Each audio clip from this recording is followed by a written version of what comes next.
Alright, welcome to another week of gaming news. Quite a bit of things happened this week, so let's get right into it. The first thing I want to talk about is Xbox game clips can no longer be shared to Twitter directly from console. You'll need to use an Xbox app on Android or iOS to quickly show off amazing gameplay moments. Xbox has confirmed that sharing clips directly from Xbox consoles and PCs via the Windows game bar to Twitter has been disabled, likely due to Twitter's API changes. While Microsoft hasn't offered a reason for why this function has been removed, it does come in the wake of a new Twitter policy that charges companies a starting fee of $42,000 per month for API access. Xbox replied to someone with this tweet, "We have had to disable the ability to share game uploads to Twitter directly from the consoles and game bar on Windows. You can still share your favorite moments to Twitter via the Xbox app for Android and iOS." So I know PlayStation has the exact same method that you can use to share your clips. You can share them directly to Twitter.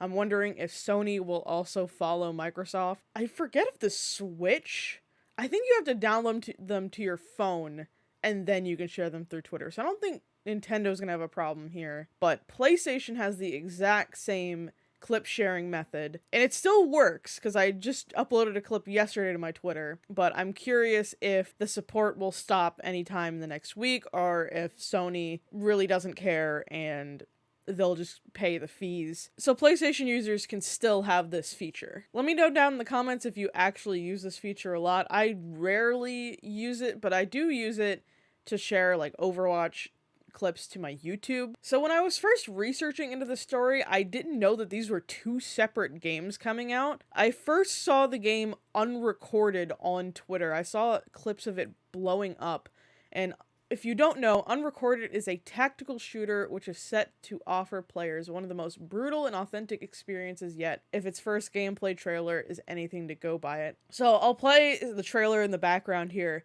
This isn't actual camera footage, supposedly. This is actual gameplay from Unreal Engine 5. And it's crazy. I still don't believe myself that this is gameplay footage. This looks like real life footage. The game is the debut title from development studio Drama and is played out entirely from the body camera footage of a tactical police officer. Footage from the game first began circulating a few months ago, but Unrecorded is now officially listed on Steam and has a full gameplay trailer. The trailer follows the officer as they cautiously investigates an abandoned building, and to call it tense would be an understatement. But yeah, this trailer is just mind-blowing to see how far graphics can really be pushed, and I'm wondering what the graphic requirements are going to be to have it in ultra high so it runs like this. But this isn't the only game that's been blowing up about looking hyper realistic. The other game is called Paranormal Tales. It's a first-person body cam horror that's coming out later this year, and the website itself says, Paranormal Tales is a next-gen horror game based on found footage built in Unreal Engine 5. You experience and play through each tragic tale of those who went missing from the viewpoint of body cams, phones, and VHS cameras. And the features include multiple found footage scenarios. The Horror Cam Archives Committee has obtained various video files, each set in a self-contained experience where you play through what happened to the people who have recorded these files, explore various locations that tell vastly different stories for the player to experience horror from the perspective of body cams, phones, VHS cameras, including auditory and visual effects to complete the immersion.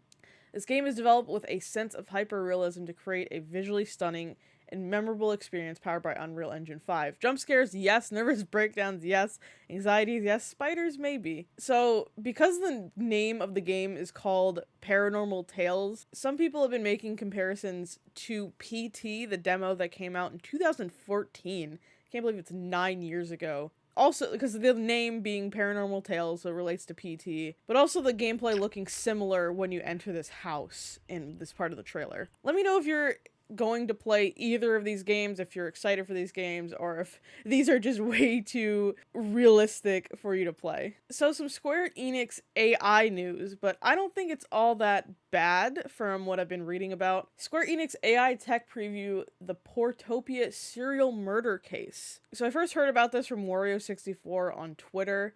This software is an educational demonstration of natural language processing, NLP, and AI technology as applied to the adventure game. So some people did get confused on what this is, but to clarify a bit on the AI being used in this game, it's to improve the command input system to parse text and not generate content with AI. So in the About section of the game, this software is an educational demonstration of natural language processing and AI technology as applied to the adventure game The Portopia Serial Murder Case, created by Yuji Horii and first published in Japan in 1983.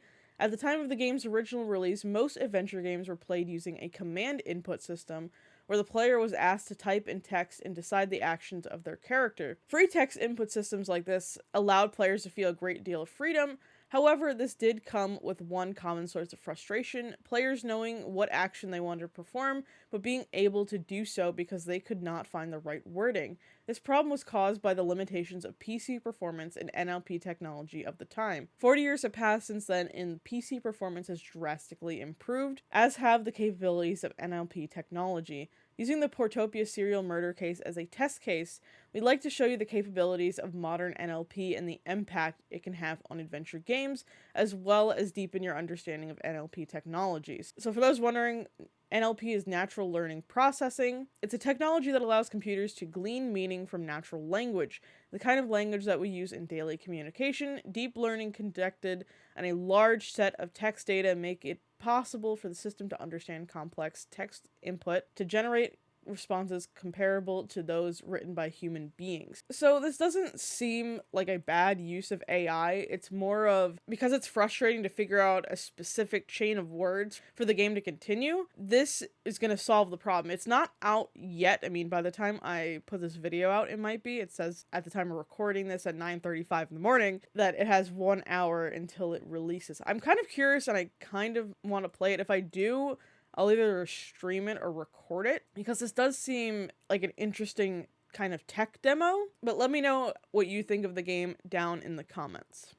In news that people thought was fake because of the verification disappearance on Twitter, it was reported that Markiplier takes lead role director's chair in Iron Lung horror film adaptation. YouTuber Markiplier has entered production for his upcoming horror film Iron Lung, which is based on his own screenplay. I'm gonna admit to you, I didn't even know what Iron Lung was. I'm not the biggest Markiplier fan. I watch him occasionally, but I had to look on the Steam page. It's 15% off right now if you want to buy it yourself. But it's a short horror game where you pilot a tiny submarine through an ocean of blood on an alien moon. Looking at the screenshots, this game kind of looks like it came out on the PS1, but I'm guessing stylistically that's how it's supposed to look. Iron Lung takes place in a distant future after the quiet rapture causes all habitable planets and stars in the universe to vanish, leaving only space stations and starships as remnants of known life. An expedition is sent to AT-5, a desolate moon with a blood ocean, to search for natural resources. The player, in a small submarine called Iron Lung, confirms resources readings while encountering strange objects and facing challenges like decreasing oxygen, pressure damage, and fires. This is kind of cool that it's bringing this game some attention, because like I said, I had no clue what this game even was before hearing the news, and it seems like a pretty decent premise for a movie. I know some games like would not translate well into movies, but this seems like one that could work out, and I trust Markiplier. He definitely knows what he's doing.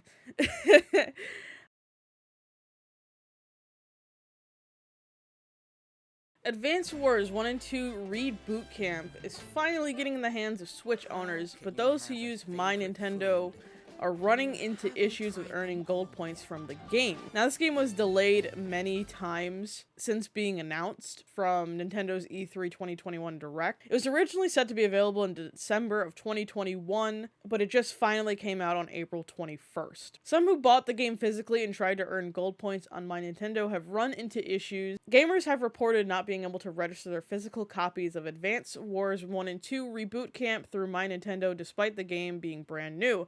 My Nintendo is known for offering physical rewards such as Metroid Prime Remastered pin set that can be earned by redeeming platinum points, but it also offers gold points for digital and physical game purchases that can be redeemed for digital discounts. According to Nintendo support, gold points can be earned through physical games so long as they're registered within 1 year of the game's digital release on the eShop. So this tweet right here: Advance Wars 1 and 2 reboot came out today, but it's not letting me collect gold points for my physical copy. And it says, you cannot collect My Nintendo points for this software as the expiry date has passed. And here's another Reddit post: why can't I receive gold points for my cartridge version? Although Advance Wars 1 and 2 Reboot Camp just became available to purchase physically, the game was previously listed on the Switch eShop at its previous release date. One gamer was even able to play Advance Wars 1 and 2 Reboot Camp early by having the title preloaded digitally on their Switch before its planned April 2022 launch. These issues with My Nintendo can imply that since the game technically came out digitally over a year ago, the physical version may no longer be eligible for gold points. Nintendo support even states that if the physical version of a game released after the digital version, it may not be possible to even earn gold points with it. So obviously this isn't the biggest deal in the world for Nintendo, but it is a fumble, definitely. Especially those who are really hardcore Nintendo fans and want to get a lot of stuff from the My Nintendo points. And in our final news today, we're going to be talking about PlayStation. PlayStation Studios is making a big move towards expanding its already impressive library of first-party content by acquiring another developmental studio, Firewalk Studios. The studio hasn't released its debut title, but PlayStation seems intrigued by whatever progress is being made. Firewalk Studios was founded a little over 5 years ago by veteran game director Ryan Ellis and former Activision CFO Tony Hsu. There hasn't been any concrete details on its debut title, aside from it being lauded as a AAA multiplayer game on PlayStation. Hsu and Ellis say they've been supported by Sony since 2021. This recent acquisition by PlayStation Studios shows an increased level of investment that may mean good things for whatever game the studio is currently developing. Ryan Ellis, one of the founders of Firewalk Studios, previously worked at Bungie as the technical art director for Destiny and the creative director for Destiny 2. He also has credits for Halo Reach, Star Wars The Force Unleashed, and multiple Oddworld titles. Tony Hsu and the other Firewalk founder alongside Ellis worked on the finance end of Activision for more than 7 years. Everything surrounding Firewalk Studios and its new partnership by PlayStation is pure speculation from outside viewers as of right now. Sony is definitely invested in expanding its multiplayer content moving forward, which is made abundantly clear by its announcement last year to launch at least 10 live service games by 2026.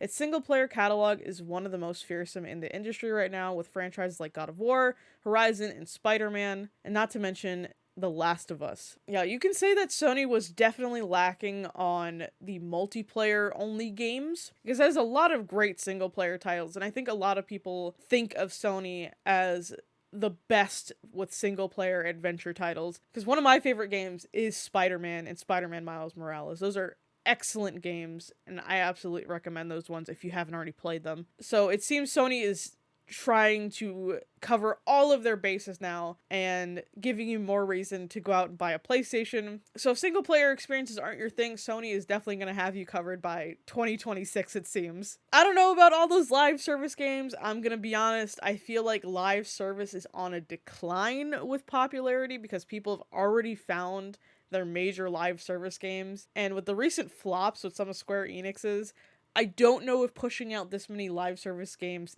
is a good idea, because the ones that come to mind are, for sure, are Square Enix's Marvel's Avengers. Yeah, I would probably cut back on live service games and maybe focus on games that can be played multiplayer but aren't live service focused. But hey, maybe that's just me and my gaming preferences. And that will wrap it up for the news this week. Thank you for watching. If I miss anything, let me know down in the comments. Feel free to join the server and let me know what you want to see me talk about for the news this week. And don't forget to like this video if you did, hit that subscribe button down below, and hit the notification bell to always know when I put out new videos. Thank you for watching.